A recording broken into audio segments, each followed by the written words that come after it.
Hi and welcome to a new video.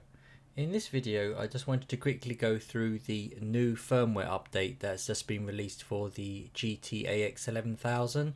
So like in previous update videos I've done, I'm just going to quickly go through what has changed and what's been fixed, if there's any new features within this new update.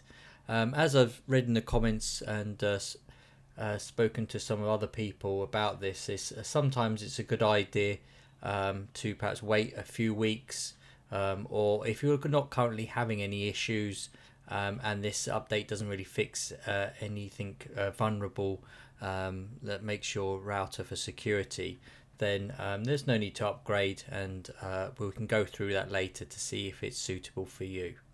So with this update, it's come through. It's only been released about a week ago, and so this one now is the latest is ending in 0.386-45934.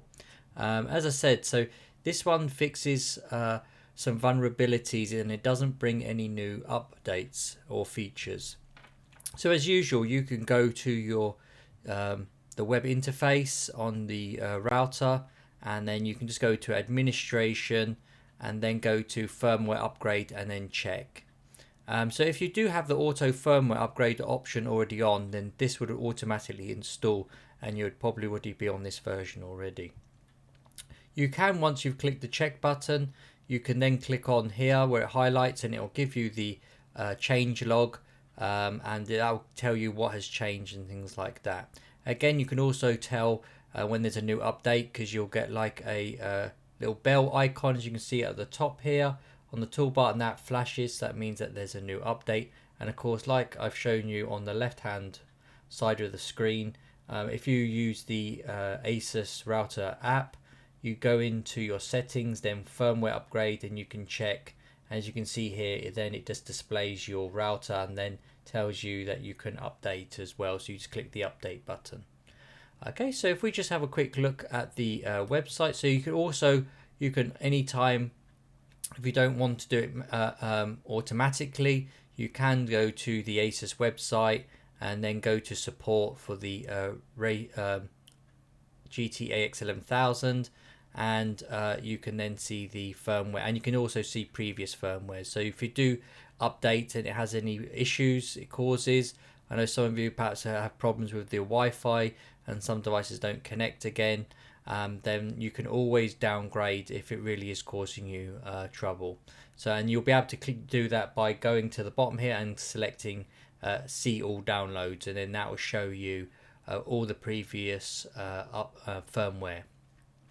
So as we see here, there's 5 fixes, so there's no new features like we said in this one. So this one is just literally fixing vulnerabilities or anything like that that has been identified. So like I said before, it is always good that it seems to be Asus is on the ball updating all of these constantly.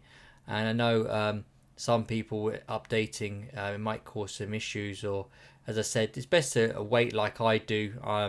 I normally download it, and before I make these videos I make sure that it doesn't cause any major problems with the router. So I always give it a while to test it and then make sure, because I put it on my main router where I have around 40 devices connected to it, and from Wi-Fi 4 all the way up to Wi-Fi 6 devices. So yeah, so as you can see, it comes in around 67 megabytes in size, and the first one where it encrypts, first one it fixes is Let's Encrypt. So that's related bugs there. So you might have seen in the news that they've been having some issues of Let's Encrypt. So Let's Encrypt is the certificate that we get from our router, what gives us our secure padlock symbol at the top. So when you connect, you've got your padlock symbol, and when you're setting up your dynamic DNS as well in the advanced settings. So basically it's just fixing some related bugs there. And as we said before, they did have a problem with Let's Encrypt, but that was due to some expired certificate authority, and them ones there were like the main certificates that were actually giving the trusted root of the actual certificate, so there were some issues around there. So Let's Encrypt has already fixed that, so that should be fine, and of course fixed all the bugs within the router. So number 2 is HTTD vulnerability. So that's basically like a little web server that runs on the router, and that gives you your web pages and displays all your information and updates your settings, so it makes it all look rather nice. And the vulnerabilities it's fixed there is part of connected with the Overflow and the DDoS vulnerability on 3 and 4. So that basically just allowed requests being processed and allow an external source to DOS the server. So they've fixed those vulnerabilities in this new version. And then thirdly, we have, as we've discussed before, a Stack Overflow vulnerability. Again, I'll use, if you haven't seen the previous videos, is use the very basic a way of explaining it is that you have a single glass, and that glass only has a certain capacity, and then when you pour milk into that glass, when it gets to the top, it's going to overflow. So that's the same as the data. So when that data overflows, similar, that buffer data will go into another memory location, causing the program to crash, and that's like a buffer overflow. And the Stack Overflow is an older vulnerability that's basically in C or C++ language. It's basically the same way of looking at it. It causes the program to crash, and then of course then the hacker can load other programs and things like that and make it more vulnerable to access your router and of course then your network. 4 is the DOS vulnerability, as we said. So that is a denial of service attack. So basically what they do is an attacker will get many machines together and then flood a network, of course, like we were saying before. So basically the most common is a DOS attack. So this concept is to send more traffic to a network address than programmers have built the system to handle. And then of course that crashes the network or makes it unavailable to other genuine customers that want to actually access it. So it's good that they've fixed that as well.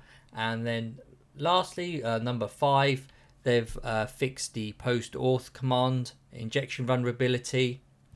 And as it says here, they actually identify the person that's actually helped with the vulnerability and everything else. So it's good to see they're recognizing and taking feedback from other people outside. So what this does is once logged in as administrator, and that's where normally we are logging in, the Post-Auth command injection vulnerability allows an attacker to execute commands on the router, and then them commands execution could lead to compromising our computers, our network, and it could also install malware as well. So that's just been a quick update to go through. I've tried to go through it as quick as possible, so not to bore you.